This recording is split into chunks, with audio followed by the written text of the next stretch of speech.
ഓം ശ്രീ ഗുരുഭ്യോ നമ. ഫ്രാൻസിൽ അമ്മയുടെ ഒരു ദർശനവേദി. ചടങ്ങുകൾ ആരംഭിക്കുകയാണ്. അപ്രതീക്ഷിതമായി ഒരു ഭക്തയ്ക്ക് അനൗൺസ്മെന്റ് ചെയ്യാനുള്ള ചുമതല കിട്ടി. വല്ലാതെ പരിഭ്രമമായി. 8,000-ഓളം ഭക്തന്മാർ വന്നിട്ടുണ്ട്. പ്രധാന അതിഥിയാകട്ടെ പ്രശസ്തനായ ഒരു അംബാസഡറും.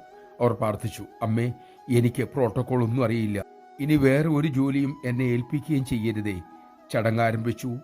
അപ്പോഴേക്കും അവർക്ക് കൂടുതൽ പ്രവർത്തിക്കാനുള്ള കൂടുതൽ നിർദ്ദേശങ്ങൾ കിട്ടിക്കൊണ്ടേയിരുന്നു. അവർ അതെല്ലാം നന്നായി പൂർത്തീകരിച്ചു. പരിപാടികൾ കഴിഞ്ഞപ്പോൾ അവർക്കൊരു കാര്യം ബോധ്യമായി. അമ്മയുടെ കൃപയാൽ ഒരുവന് എന്തും ചെയ്യാനാകും. നാം സ്വന്തമായി നമുക്കൊരു പരിമിതി കൽപ്പിക്കേണ്ട കാര്യമില്ല. നമഃശിവായ.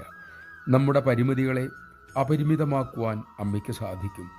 അതുകൊണ്ട് തന്നെ അമ്മ ഏൽപ്പിക്കുന്ന ചുമതലകൾ നന്നായി നിറവേറ്റാനും നമുക്ക് സാധിക്കും.